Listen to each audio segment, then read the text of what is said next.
നേർവീഥി. Evangelist Kunjumon Thottappally ഇപ്പോൾ ദൈവവചനം പങ്കുവയ്ക്കുന്നു. ശ്രദ്ധിച്ചാലും.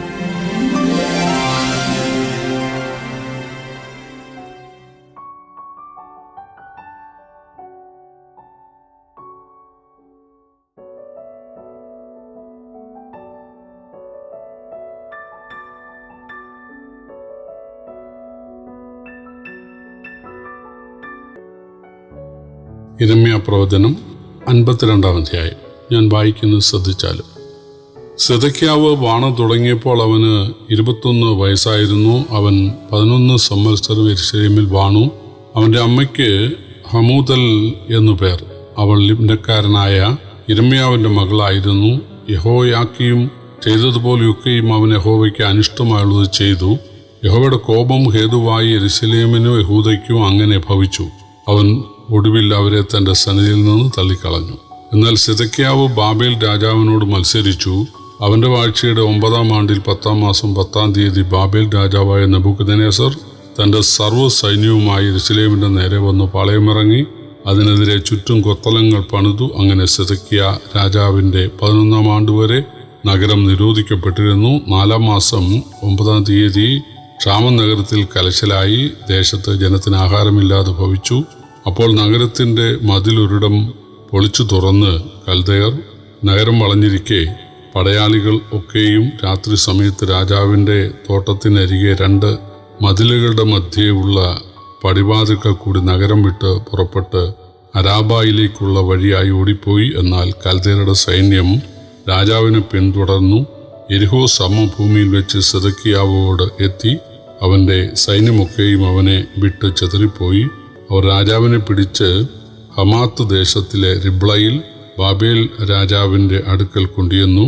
അവന് വിധി കൽപ്പിച്ചു. ബാബേൽ രാജാവ് സിദെക്കീയാവിൻ്റെ പുത്രന്മാരെ അവൻ കാൺകെ കൊന്നു. യഹൂദാ പ്രഭുക്കന്മാരെ ഒക്കെയും അവൻ റിബ്ലയിൽ വെച്ച് കൊന്നുകളഞ്ഞു. പിന്നെ അവൻ സിദെക്കീയാവിൻ്റെ കണ്ണ് പൊട്ടിച്ച് ബാബേൽ രാജാവ് അവനെ ചങ്ങല കൊണ്ട് ബന്ധിച്ചു ബാബേലിലേക്ക് കൊണ്ടുചെന്ന് ജീവപര്യന്തം കാരാഗ്രഹത്തിൽ ആക്കി. 5-ാം മാസം 10-ാം തീയതി ബാബേൽ രാജാവായ നെബൂഖദ്നേസറിന്റെ 19-ാം ആണ്ടിൽ തന്നെ ബാബേൽ രാജാവിന്റെ തുരുമ്പിൽ നിൽക്കുന്നവനും അകമ്പടി നായകനുമായ നെബൂസറദാൻ യെരൂശലേമിലേക്ക് വന്ന് അവൻ യഹോവയുടെ ആലയവും രാജധാനിയും ചുട്ടു. യെരൂശലേമിലെ എല്ലാ വീടുകളും പ്രധാന ഭവനങ്ങളൊക്കെയും തീവെച്ചു ചുട്ടുകളഞ്ഞു. അകമ്പടി നായകനോടുകൂടെ ഉണ്ടായിരുന്ന കൽദയ സൈന്യമൊക്കെയും യെരൂശലേമിന്റെ ചുറ്റുമുള്ള മതിലുകളെല്ലാം ഇടിച്ചു കളഞ്ഞു.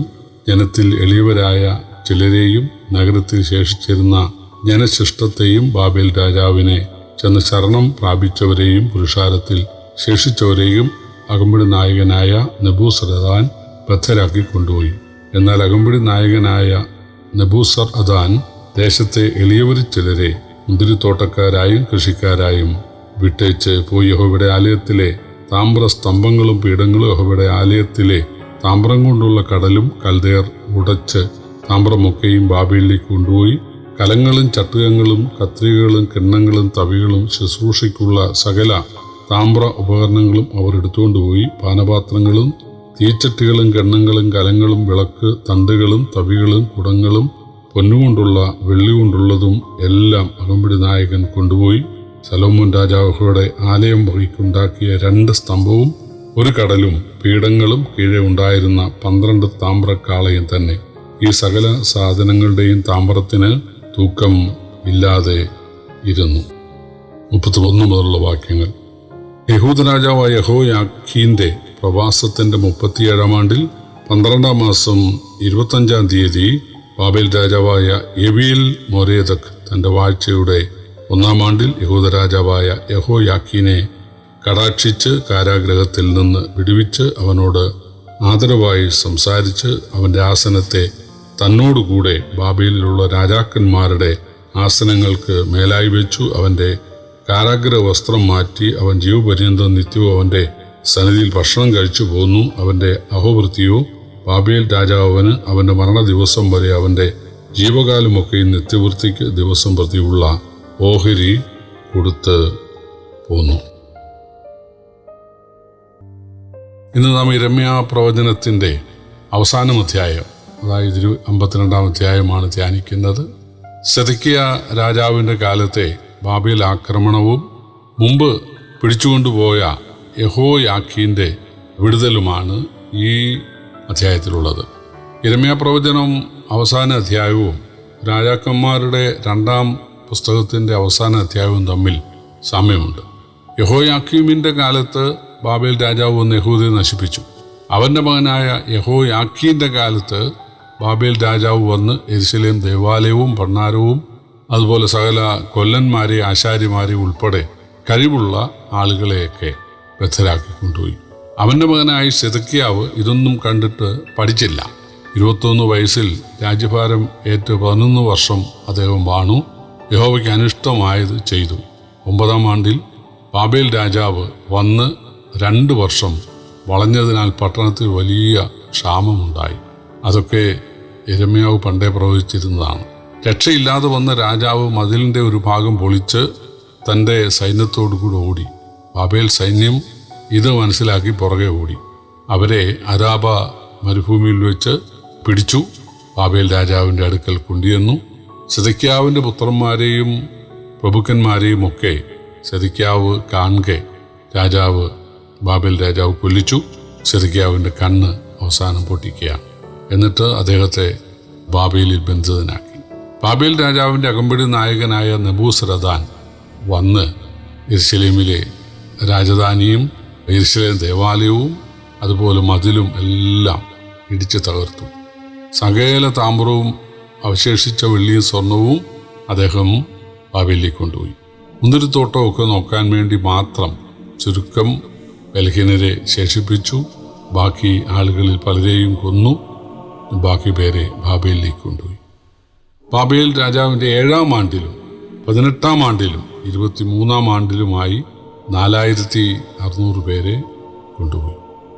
എന്നാൽ ഇതിനു മുമ്പ് ബദ്ധനായി കൊണ്ടുപോയിരുന്ന യെഹോയാക്കീൻ്റെ പ്രവാസത്തിന് 37-ാം ആണ്ടിൽ അന്ന് ബാബേൽ രാജാവായി തീർന്ന എവിൽ മൊരേദെക്ക് ഈ യെഹോയാക്കീനെ ആദരിച്ചു, ആദരവോട് സംസാരിച്ചു.